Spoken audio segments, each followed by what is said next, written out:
Maintenant, passons à la section suivante, la section à propos, qui va succéder la section Hero.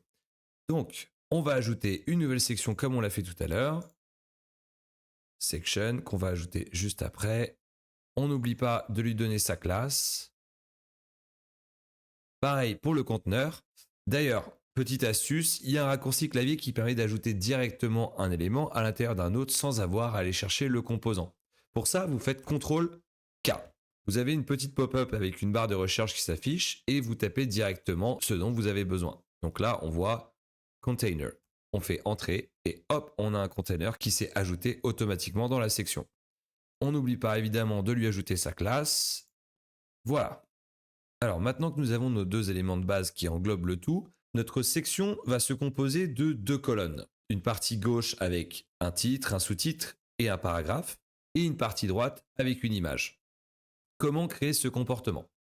Pour ça, on va utiliser un élément qui s'appelle le Quick Stack, juste ici. On va glisser à l'intérieur de notre conteneur, qui permet de définir une architecture avec des colonnes et des lignes. Pour ça, on clique ici, et on voit que pour l'instant, la configuration comprend deux colonnes sur une ligne. Si on veut ajouter plus de lignes, on clique sur plus. Si on veut ajouter plus de colonnes, pareil. Et évidemment, on peut les supprimer. L'avantage de cet élément, c'est qu'il facilite grandement le placement des éléments à l'intérieur d'autres éléments. Par exemple, dans notre cas de figure, on va avoir besoin que d'une ligne et de deux colonnes, mais ce qui va permettre de distinguer la partie image à droite et la partie texte à gauche. Sachant qu'on peut également jouer sur la taille des colonnes qui peuvent évoluer de manière responsive en fonction des différents breakpoints. Mais bon, on le verra plus tard. Donc, on a besoin de deux colonnes sur une ligne. On a ce qu'il nous faut. À partir de là, dans cet élément Quick Stack, on a deux éléments cell pour cellules en anglais, qui vont être des div blocks spéciaux qui vont contenir tous les éléments qui vont être disposés à gauche ou à droite. Donc on a vu qu'on pouvait faire de manière manuelle, mais il y a aussi des pré-réglages pour aller un petit peu plus vite. Alors à gauche, on a dit qu'on voulait mettre tous les éléments texte. Donc on va commencer par mettre le titre principal de la section. Donc on va chercher un élément heading qu'on va mettre directement dans notre cellule. Comme on l'a dit tout à l'heure, le heading de niveau 1 est unique sur la page et annonce la thématique de la page. Ensuite, on doit respecter des niveaux inférieurs. C'est une nouvelle section donc qui est hiérarchiquement inférieure à ça, donc on va mettre heading de niveau 2. Très bien. On n'oublie pas bien sûr de nommer cet élément, donc title section. Maintenant, on va ajouter un sous-titre qui en l'occurrence on va placer juste au-dessus. On va prendre un text block, étant donné que c'est un texte relativement court, et on va marquer à propos. Et on va lui donner bien sûr un nom, subtitle section.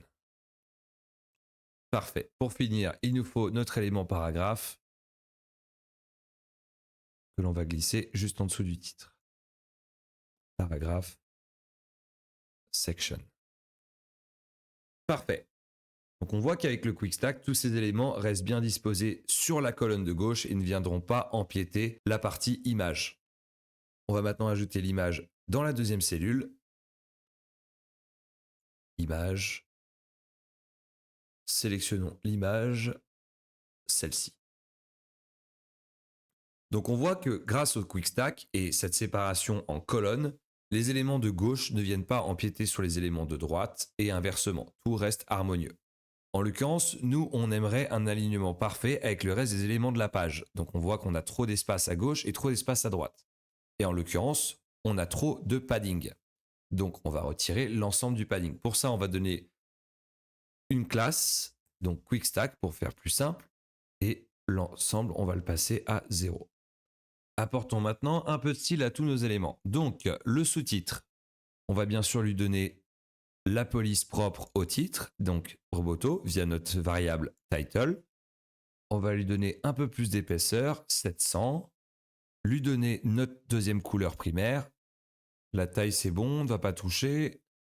Et pour finir, on va lui ajouter un petit paramètre. Lorsque vous cliquez ici sur More Type Options, on peut sélectionner plus d'options. Donc on voit que par exemple, on peut rendre le texte en italique. C'est-à-dire que tout le texte contenu dans cet élément sera en italique, ou on peut par exemple définir une direction, si on veut que ça soit de la droite vers la gauche par exemple.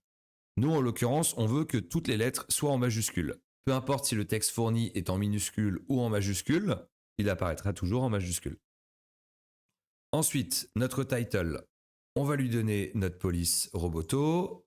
L'épaisseur, c'est très bien. La police, on va la réduire un petit peu. On va descendre à 28. L'espacement vertical, on va le laisser à 36. C'est très bien. On va lui donner notre couleur dark gray.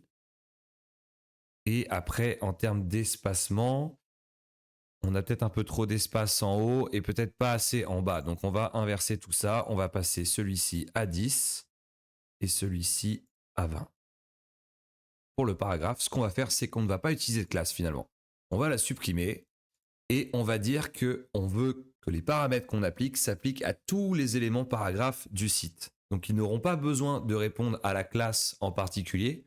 Tous les éléments paragraphes auront de base ces règles de style-là qui pourront être réécrites derrière si on ajoute une classe. Donc on va sélectionner ici All Paragraphs et on va augmenter la taille à 16 pour que ce soit un peu plus lisible. On va lui mettre notre couleur Dark Gray et bien sûr changer la police pour Inter, donc avec notre variable. Et pour finir, on va changer le texte à l'intérieur pour quelque chose de cohérent.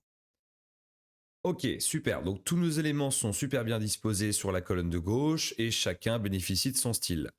Maintenant, on a notre image à droite qui est disposée un petit peu de manière basique. Et nous, ce qu'on aimerait, c'est déjà qu'elle réponde au style de l'image de base. Donc on va lui appliquer la classe image. Elle bénéficie maintenant des bords arrondis ainsi que de l'ombre. Pour que ça soit encore mieux et avec un visuel encore un peu plus sympa, ce qu'on aimerait, c'est que l'image s'étende du haut du quick stack vers le bas du quick stack et donc soit parfaitement alignée avec nos éléments à gauche. Donc pour ça, on va sélectionner notre image, on va lui ajouter une classe supplémentaire pour ne pas affecter notre image précédente. Donc on va mettre image section et on va lui dire que en plus de la width de 100%, on veut une height de 100% aussi. Le problème, c'est que maintenant, on a une image qui est complètement étirée. Donc là, en l'occurrence, ça se voit assez peu, on va dire, mais dans d'autres cas de figure, ça peut être bien plus problématique. Pour ça, on va appliquer un paramètre qui s'appelle l'object fit, qui va permettre de modifier légèrement l'image pour répondre à ce paramètre de 100% par 100%, tout en étant cohérent avec l'image d'origine. C'est-à-dire que l'image sera légèrement zoomée pour répondre à ces dimensions. Pour ça, on va aller dans More Size Option, et ici, on a l'option Fit. Et on va sélectionner Cover.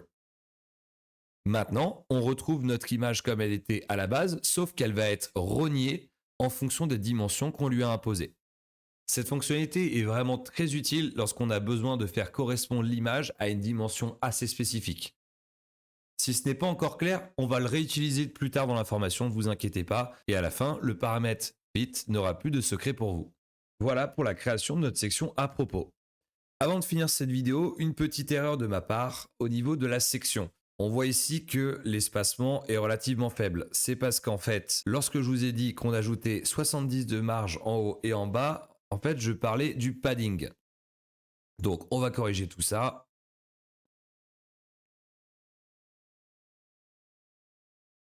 Voilà, maintenant c'est un peu plus harmonieux, on a plus d'espace.